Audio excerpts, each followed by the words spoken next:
Hi, this is Teacher Maria of TheQsAcademy. Welcome to our class today. Our topic is about properties of materials, porous materials, and non porous materials. What is porosity? Porosity is the property of a material that describes how much space or holes it has. These tiny holes can allow air or liquid to pass through. Materials with many or large pores are said to be porous, while those without are non porous. Take note, porous materials are those that has pores, and those that doesn't have, those are the non-porous. So what is porous? Porous materials have tiny holes or spaces called pores. Again, called pores that allow water or air to pass through them. So, what are the examples of porous? Here, we have this sponge. Sponge absorbs water easily. So, this is a porous material. Next, we have cloth.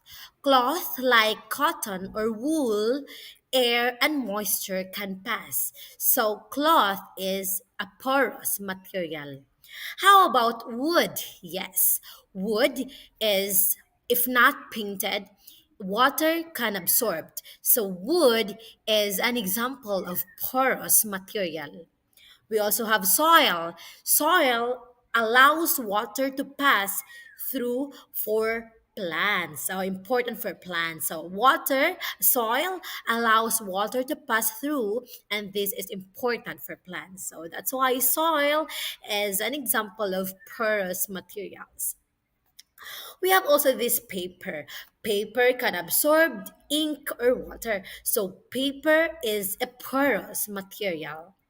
We have this brick or bricks. This is used in construction, and this absorbed water. So brick is an example of porous materials. We also have this cardboard or cartoons, thicker than paper but still absorbs liquid. So cardboard is an example of porous material.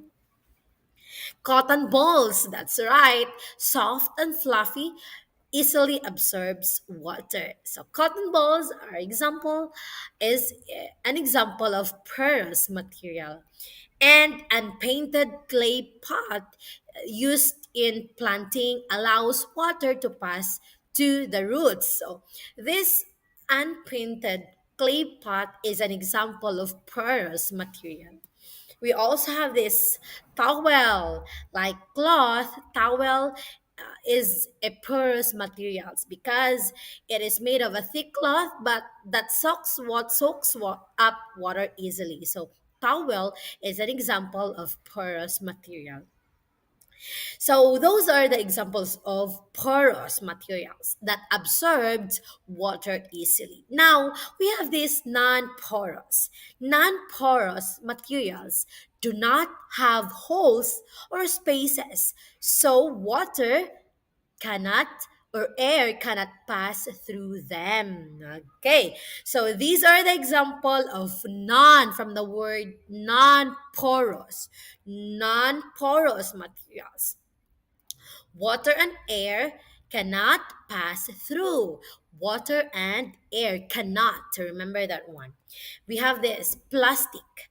Plastic used for containers to keep things dry.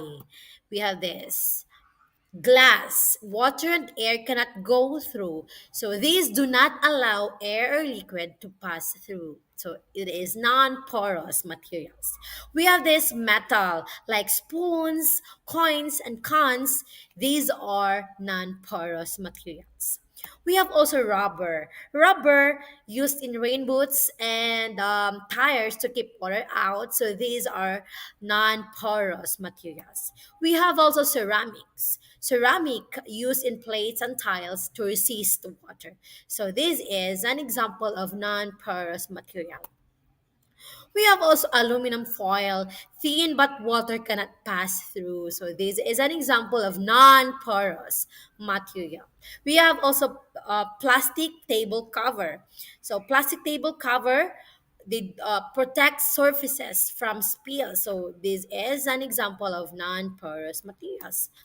So simple tip for pupils, if it can soak up water, it's porous. Again, if it can soak up water, it's porous. Now, just like materials have different properties, God created each of us with unique gifts and purposes. First Corinthians 7:7 says, "But each of us has our own gift from God." Some of us are like porous materials, ready to receive, absorbed, and comfort others. Others are like non porous materials, strong, protective, and dependable, but we are all equal in God's eyes. So again, just as porous soil helps plant grow by letting water in, let us also open our hearts to God's love, truth, and teachings so we can grow strong in faith and kindness. Once again, this is Teacher Maria of the TheQsAcademy. Don't forget to like, subscribe, and comment down below what will be our next topic. Thank you for watching. God bless everyone.